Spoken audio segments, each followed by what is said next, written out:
All right. So this is lecture 3 of electronics 1. So so far we've seen the semiconductor physics of p-n junctions or diodes. We've seen how to solve circuits with p-n junction diodes. In this example, or in this lecture today, we're going to see one more example on how to solve circuits with p-n junction diodes, but also graphically plotting the solution, the voltage transfer characteristics of a p-n junction or a diode. This lecture is very, very important. The reason is because this type of question is definitely going to come either on a midterm or on a final exam. In my case, it was a final exam question and it caught everyone off guard because it's one of those niche things in the course that's given somewhat, decent level of importance.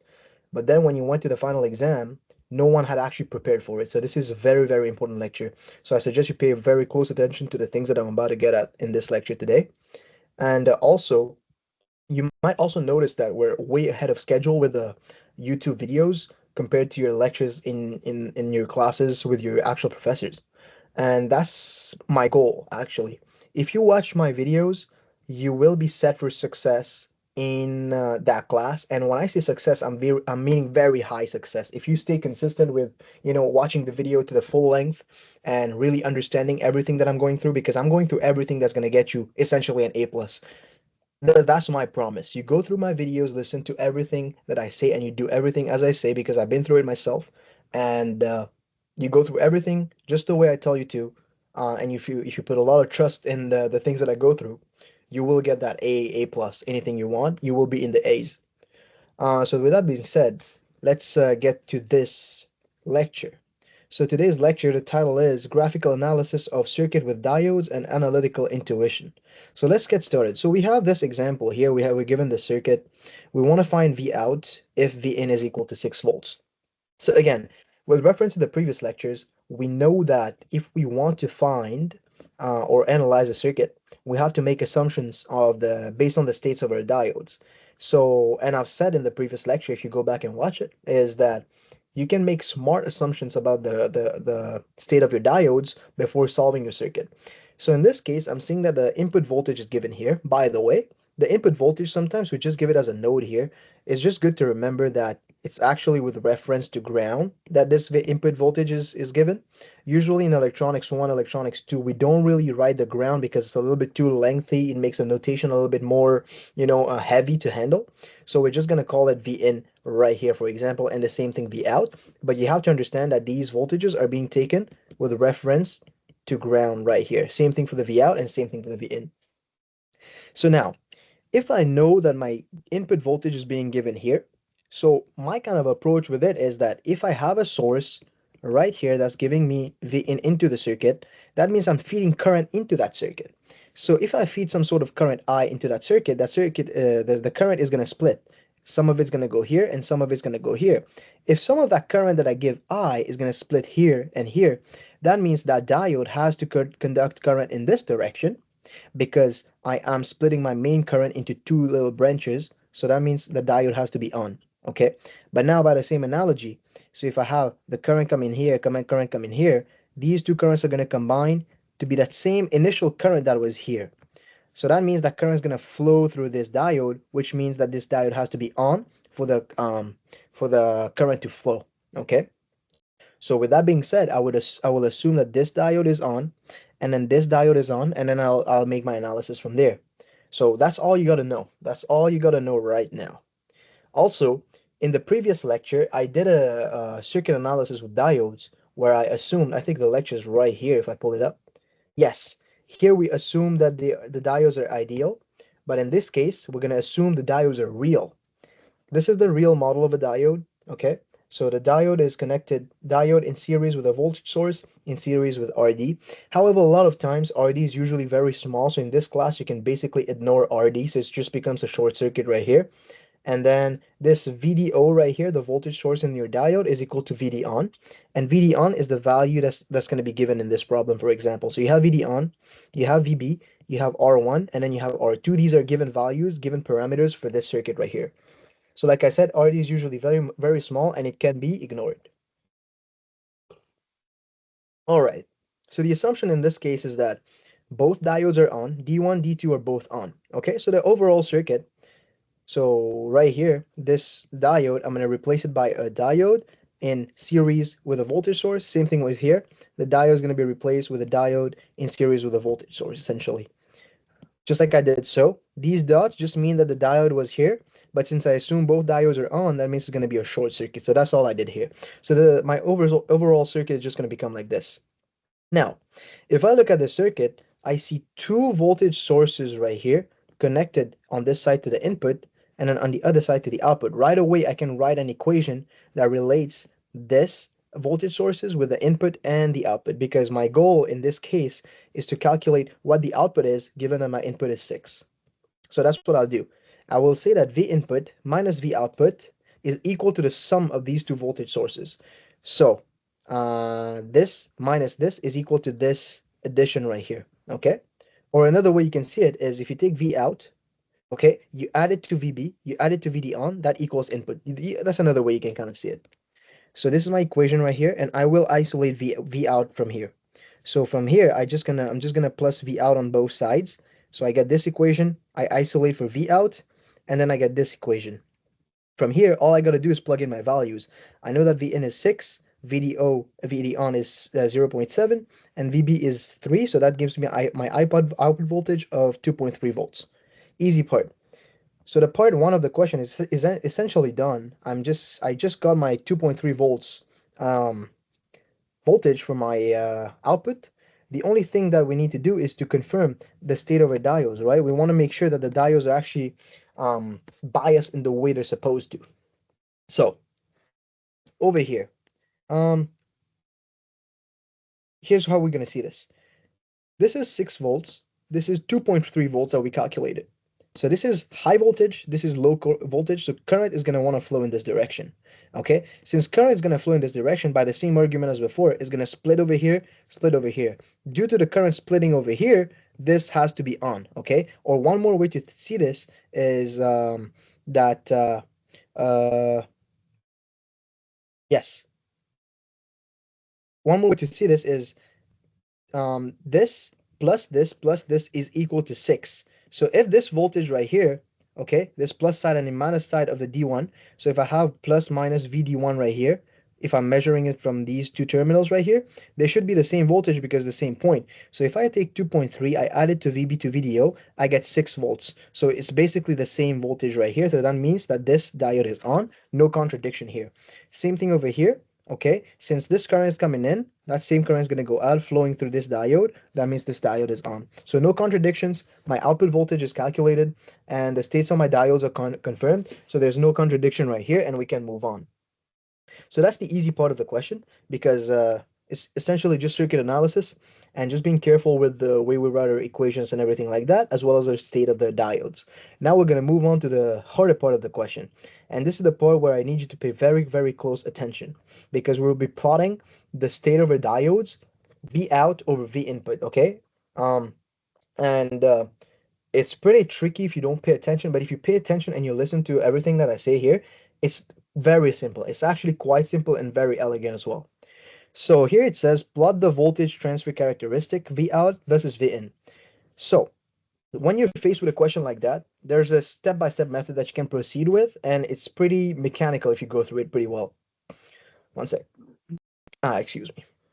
So starting by setting V in equals to minus infinity. That's the default way we start these types of problem. Whenever you have a circuit like this, you want to plot the output input characteristics. So all you got to do is set the V input, the input voltage, you want to set it equal to negative infinity. So what we're going to do, if you listen to me without any, so that's the concept right here.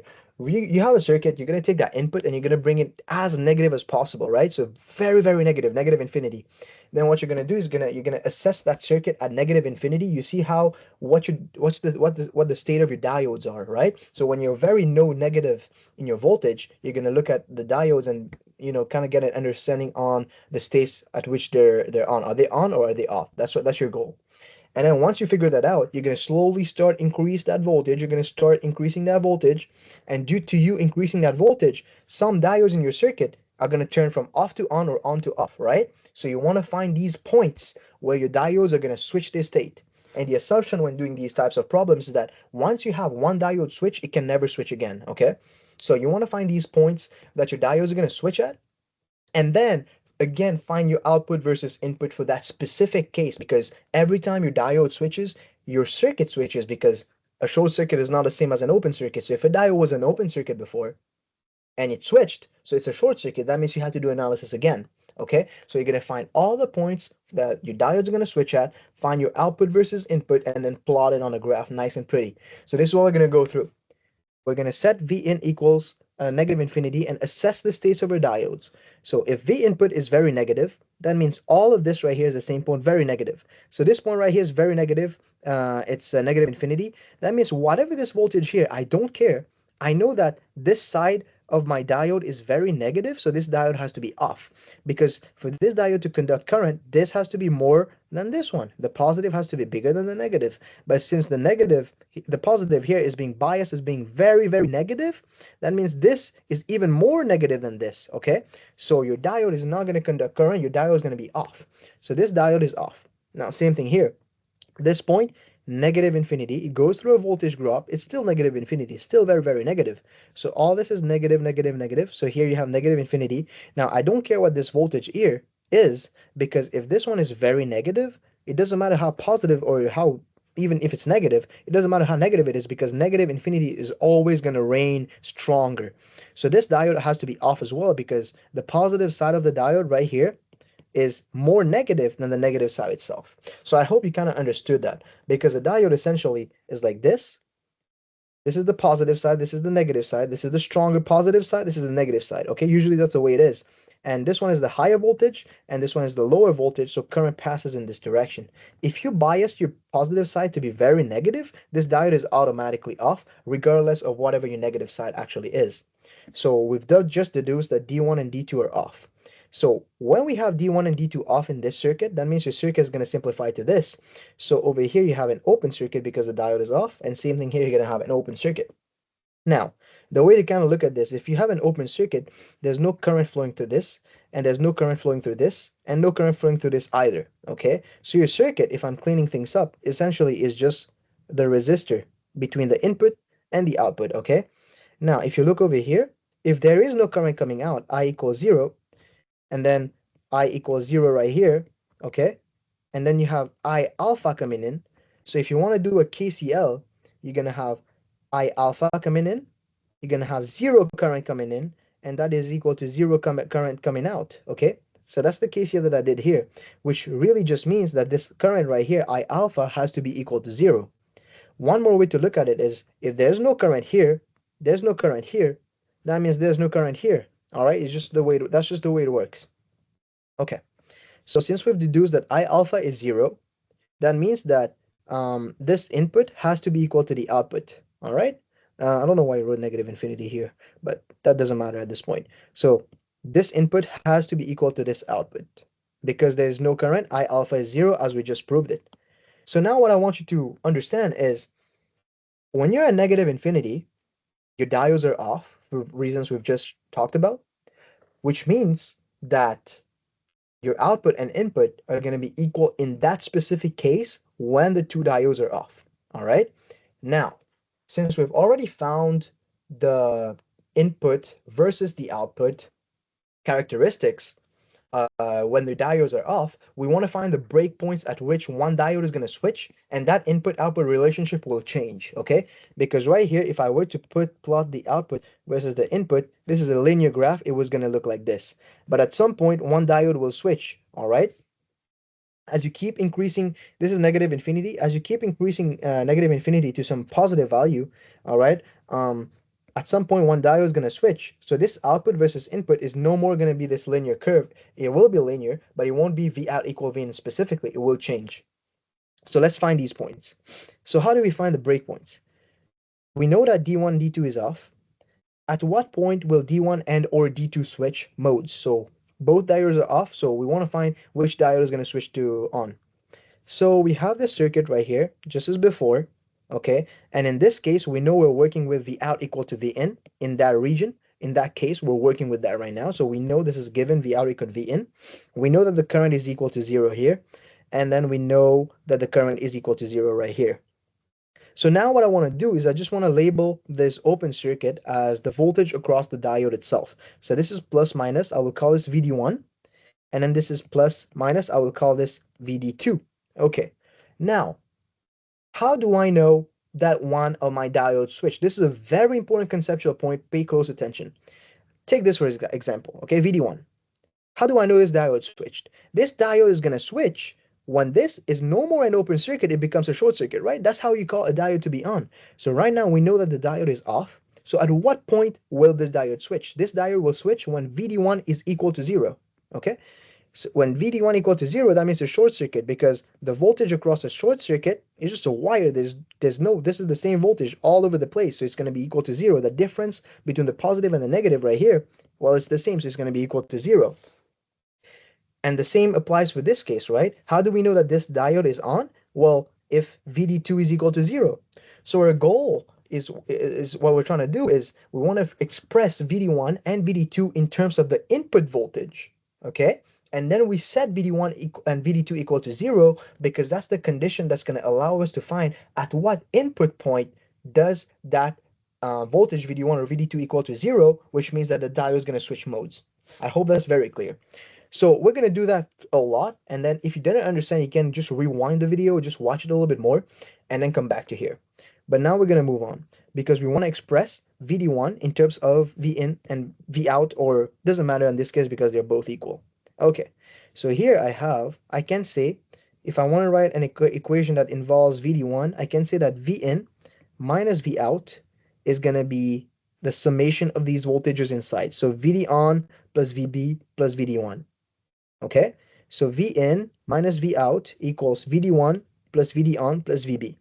Now you might be wondering here how I got two voltage sources and then I got one voltage source here. Essentially, we got two voltage sources in series, so you can basically, you can basically add them up and it becomes one overall voltage source. So that's all that I did here. Okay, so we have that going on here. Vin minus Vout equals the summation of these voltages. All I gotta do is isolate for VD1. That's what I do. I know that my output is equal to the input right here, so I put that right here. I get Vin minus Vin, this goes away, and then all I'm gonna do is I'm gonna factor out this VD on right here, and I have this, okay? But now, as I can see, is my goal was to find VD1 as a function of Vn. So then I can set VD1 equal to 0, and I find what point of Vn, at what Vn point does my voltage or my diode switch. However, VD on is a constant value, it's 0.7, and VB is a constant value 3. So it's a constant value, it's not dependent on Vin. So it's safe to say there's no voltage source, there's no breakpoint here, and it's a constant voltage. That's a very important point. So if you're doing any sort of analysis and you end up with a constant value, well, there's no breakpoint right here. So that means VD1 will not change. But what about VD2? Same thing. VD2, right here, if I want to write an expression for it, well, this voltage is V out on this side, and then this voltage, well, if you look at this, there's no current. Since there's no current, this is ground, so this will also be ground, this will also be 0 volts. So that means this point right here is VD on, okay? There is no current, this is ground. When you have no current in your circuit, this is basically a short circuit, so this is going to be 0 volts, and since this is 0 volts, this is going to be VD on. So VD2 is going to be V out minus VD on. So this is my expression right here, okay? And now, since we know that V out is equal to Vin, we can substitute our V out for Vin, and our equation becomes like this.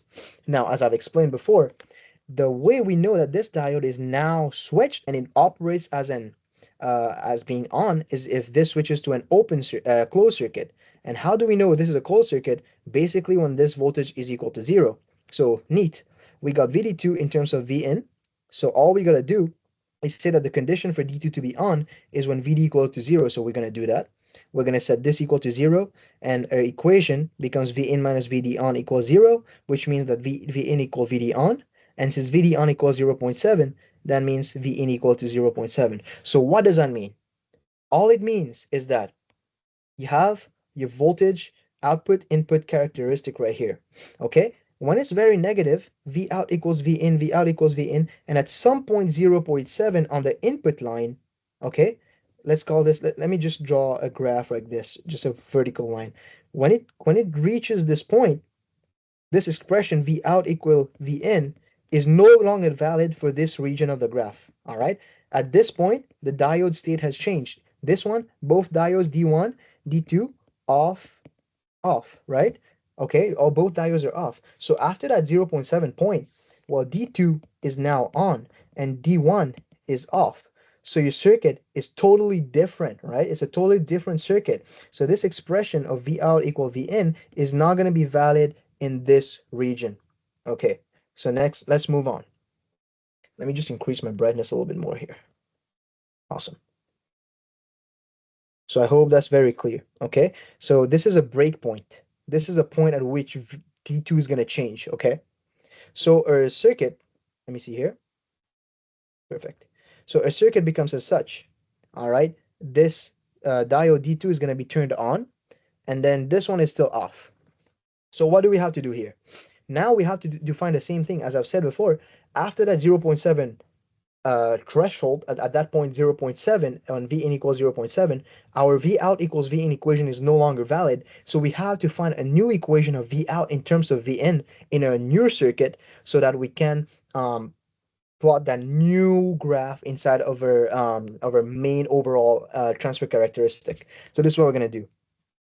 Over here, I know that there's a current I flowing here, and because there's no current flowing here, this is an open circuit. Okay, so all that current I is going to flow through this wire, this branch right here. Okay, so uh, um, this current I can express it in terms of the input and output. So I equals V in minus V out over R1. Okay, V in minus V out over R1, that's my current I. Okay, so now over here, I don't know what this voltage is, so I'm going to call it V alpha. And since I notice that I is flowing through here, okay, so this is I can apply Ohm's law. So I will be V alpha over R2. So that's what I have over here. I equals V alpha over R2. So now I have two equations. I equals V in minus V out over R1, and I equals V alpha over R2. However, I don't know what V alpha is, and I want to find it in terms of the circuit elements that I know. So VD on, this right here, is the difference between this and V alpha, right? Between the output and V alpha. So VD on is going to be V out minus V alpha right here. VD on is V out minus V alpha. So now I can express V alpha in terms of stuff that I know, okay? Or in terms of V out, because V out is what I'm trying to find in terms of V in. So V alpha is V out minus VD on. Now all I gotta do is take this and plug it in this equation, and I have I equals V out minus VD on over R2. Easy peasy. So this is my initial equation. This is my modified equation from the V alpha. So now if I assess these two equations, they're both equations for I. However, I have V in and I have V out, and the rest I all know. I know I have V in, I have V out. R1 I know what it is, VD on I know what it is, R2 I know what it is. So it's easy for me to find V out in terms of V in. So I'll set these two equations equal.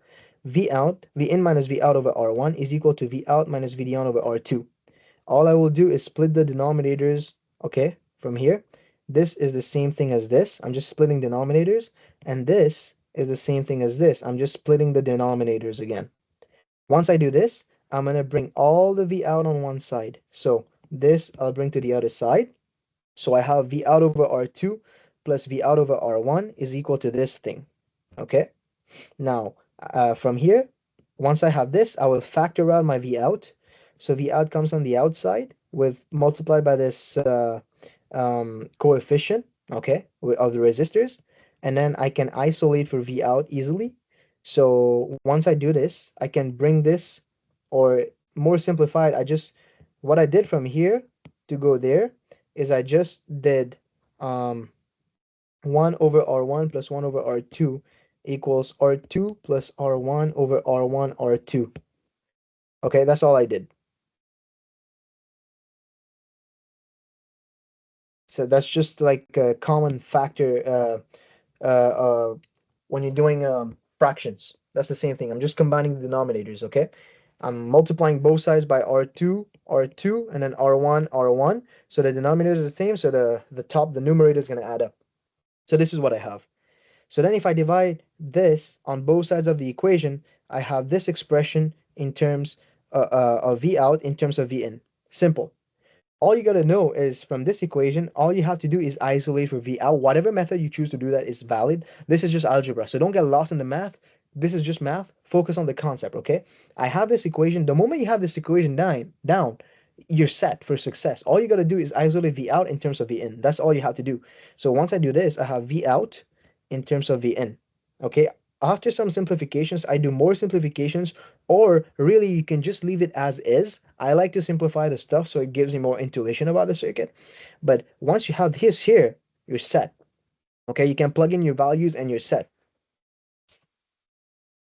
But I simplified it a little bit further, and this is the equation that I received. Now, if I plug in my known values for R1 and R2 and VD on, my circuit is my equation is gonna simplify to this. And then all I gotta do is have this equation in number form, okay? So if you look at this equation, we have half V in plus 21 over 40. That's equal to V out. So this equation is my new V out over V in. As you see, it's no more V out equals V in, it's this new equation right here. So what does this mean? If I draw, I'm gonna go right here. If I draw my output versus input characteristics, V in. We said at 0.7, you have a break point. So that means when the voltage is very negative, until that break point, V out is equal to V in. So what's going to happen now is after that breakpoint, well, one diode is on. So the status, your equation is going to change. It's no more V out equals V in. It's going to be V out equals 1 over 4 V in plus 21 over 40. You see how it changes? So that's the thing I want you to keep in mind. All right. So this is a new equation. Now, because this circuit is entirely new, and we know that D2 already changed once, the only remaining diode that needs to change is D1. D1 has to go from being off to being on.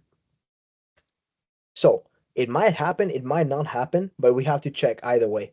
So we're going to find one more breakpoint with this new circuit that we have right here, and with the given that V out is equal to this thing, okay? So if I want to express VD1 in terms of the input and the output, all I got to do is say V in minus V out is equal to this summation right here. Same thing I did before. This is the same equation. Okay, V in minus V out is equal to this summation that I have right here. Now, again, I want to find VD1 in terms of V in. Why do I want to find VD1 in terms of V in? Is because when VD1 turns to a short circuit, that means this diode has switched from off to on. And what does this mean?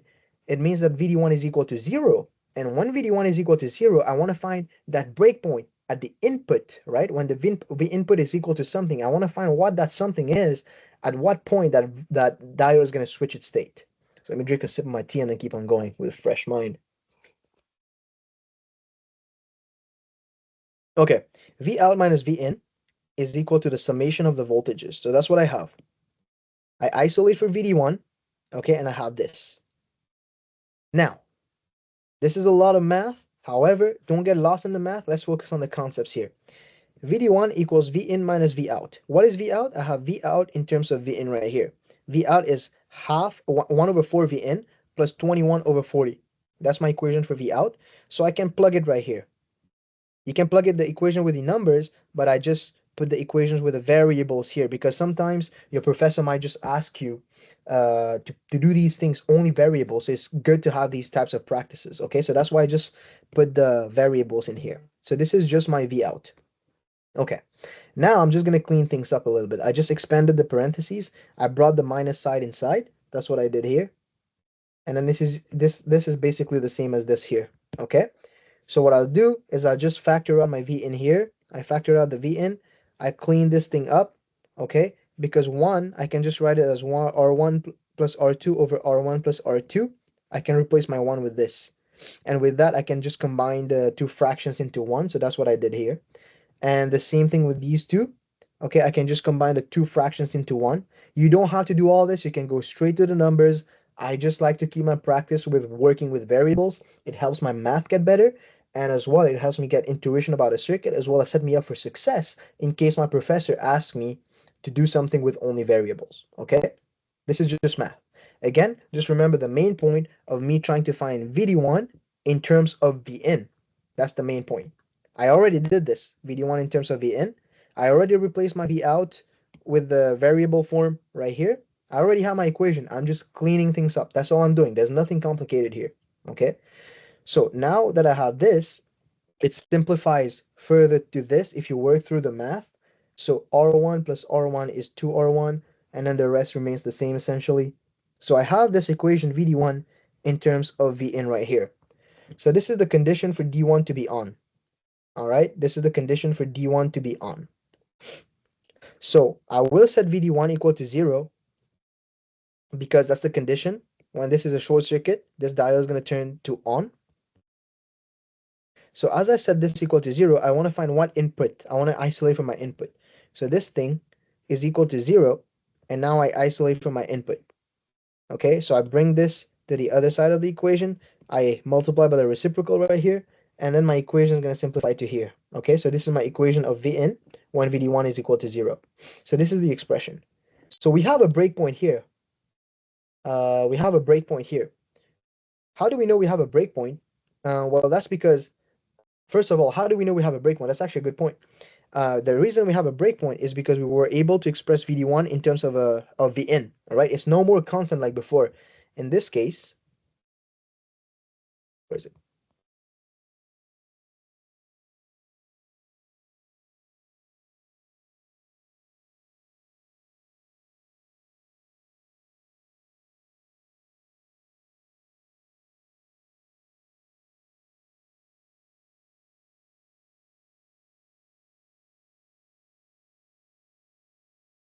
Hmm. There was a point where we tried to find a breakpoint and there was none because VD1 was equal to a constant value. Oh, there we go, here. In this case, VD1 was equal to a constant, so it wasn't dependent on Vn. So that means there were no breakpoint. However, after this diode switches state, the story is different. Okay? When the story is different, our equation for VD1, this is what we received. It's dependent on Vn. So it's no more in the case where it has no breakpoint, because it's dependent on Vn, it has a breakpoint. And what's that breakpoint? When VD1 equal to 0. So this is what I did. I set VD1 equal to 0, I isolate for Vn. After doing so, this is my expression. All I got to do here is plug in the known values. After I plug in the known values, this is the value what I get, 169 over 30. So this is the second breakpoint that I have. What does this mean? This is my output. This is my input. Okay. So, oh, yeah, this is my output. This is my input. So this is the first breakpoint, 0.7. So when the voltage is very negative, V out equals V in until this point right here, until it reaches this breakpoint. V out equals V in. Okay. After it reaches this point, we have a new, okay, we have a new graph. V out equals 1 over 4 V in plus 21 over 40. That's the new graph. All right. The second breakpoint is somewhere right here. Okay. 169 over 30. At this point, D1 switches from off to on. So we had D2 switch right here. Here we have D1 switch right here. And at this point, this equation that we found is no longer valid where I'm highlighting right now, okay? This point, this equation is no longer valid. So we have to do analysis again to find V out in terms of V in for this new region that we have right here. That's all. So as before, our equation or our circuit simplifies to this because D1 is no more open circuit. D1 is now the closed circuit, a short circuit. Again, we want to find V out in terms of V in. Now, you might be tempted to see this and say, hey, this is part A of the question that I solved right here. So I could basically use the value that V out equals to 2.3, and then I'm done the question. Well, not exactly. Why? Because if you choose this to use this value, you're assuming that the input is equal to 6 volts. Well, in this case, what we're doing, we're not having the input equal to 6 volts, we're having a graph of V out over V in, where we start very negative and we're slowly increasing that voltage. So we're never using just the point when the voltage equal to 6 volts, right? We're using a span of voltages. So it would be wrong to just consider that 6 point voltage. We're still that 6 volt voltage. We still have to write V out in terms of V in, and plot it again. So we have this equation right here. Okay, this equation tells me, again, I can use the same equation as before, except V in, I don't know what it is, it's just a variable. So V out equals V in minus VD on minus VB. This point right here is going to be this, subtracting this sum right here. I know what VD on is, I know what VB is, I plug in the known values, so I get V out equals to V in minus 3.7. Once that I have this, well, life's very simple. It's just a linear graph, okay? I already have my output in terms of my input. I know both diodes already switched, so they will never switch again. My graph is essentially over. So all I need to do is plot everything in one main graph, okay? First thing I want to do is I want to plot my breakpoints. I know there's one at 7/10, and I know there's one at 169/30. That's my two breakpoints. Before the first breakpoint, right? Both of my diodes are off. D1 is off, D2 is off. That means V out equals V in is going to be the valid expression here. Once I reach here at this breakpoint, this diode D2 broke. So when I mean broke, it's not damaged. This value is going to switch to on. Okay, the diode is on. So the new expression that's going to be valid here is going to be V out equals 1/4 V in plus 21/40. Okay, so this is a new expression that's valid here until we reach the second breakpoint, 169/30, where D1 switches to on.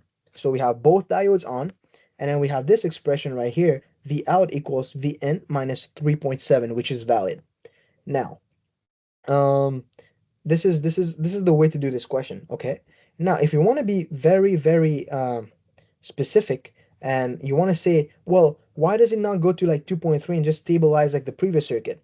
Well, the reason behind that is because this point right here is like 5.63, okay? And will keep on increasing the voltage. The voltage is never staying at 6. This input voltage is never staying at 6. Yes, in part of the question, it was given that, hey, the input voltage is at 6, but in this case, we're still increasing that voltage. And naturally, if you can increase that voltage, the output is going to increase as well, right? It's going to increase according to this relation right here. However, this, as I said, this is 5.63. But if you put 5.6, if you put V out, if you put V in equal to 6 in this expression, you're going to get that this is equal to 2.3 volts. And what is 2.3 volts? 2.3 volts is the same answer that you have when both diodes are on, and this input is equal to 6 volts. So it matches the first question that we did. So at this point right here, so this is 2.3, this is 6. So when V in equals 6 and the both diodes are on, this voltage is equal to 2.3. So that's one way we kind of know we did the question right, because it matches something that we already know about the circuit. And then that's it. But now, all I did is I just did this graph.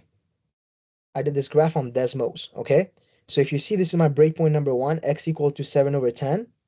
This is the breakpoint number 2, x equal to 169/30, right here, okay? And then this is V out equals V in. That's expression number 1, y equals x. So this is right here, okay? And then in between these two breakpoints, we have a new expression number 2, y equals 1/4 x plus 21/40. So this is the new expression right here. And then after we reach this second breakpoint, when we move further, well, this new expression is going to be x minus 3.7, okay? So V in minus 3.7. So that's my new expression. Now, one more way is when you plot on Desmos. Desmos is very accurate. So if I zoom in here, all these expressions right here, as you can see, I put the expressions in their right correct ranges. So it's not something like this. It was supposed to be something like this if I didn't cut it. But then this is your final answer. But I just cut it so it's cleaner. But if you look over here at the breakpoints, it's a very smooth transition. There is no gap. If there were a gap, that's a clue that you did something wrong in your analysis. So there is no gap right here. And there is no gap right here. That's not how you know you do the question, right? Because you have a very smooth transition at the breakpoints. Very smooth transition. There are no gaps, okay? And one more thing is when you solve that circuit right, you can use these expressions. Whatever your input voltage is, you can plug it in here and you're going to get the corresponding output voltages, okay? And then here I just wrote it at this breakpoint, D2 switches from off to on, and at this breakpoint, D1 switches from off to on. Okay, this is a pretty long video. It took me 45 minutes. A lot of my time are going into making these lectures.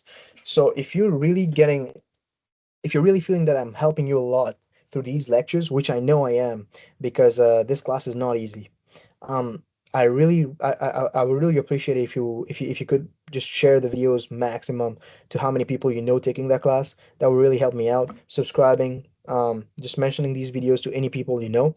And if you made it this part of this video, it's clear to me that you want to succeed in this class, and it's clear to me that you're one of the people who are actually going to do very good in this class. And so respects for that. And one more thing is more lectures are going to keep on coming, and at the same time I want to remind you that no one defines what your limits are. You can do whatever you want, you can achieve whatever grade you want, and no one's going to stop you as long as you put in the work. And this is a revolution with these lectures. I'm really hyped to keep on posting them, and of course I will rely on my discipline to post them, very, coming every week. However, it will get me a little bit more motivated if you guys keep the views up and then keep on sharing these videos max. So with that being said, share, like, subscribe. And if you want to see more content from an unconventional small YouTuber, please share these videos. Thank you very much for your attention.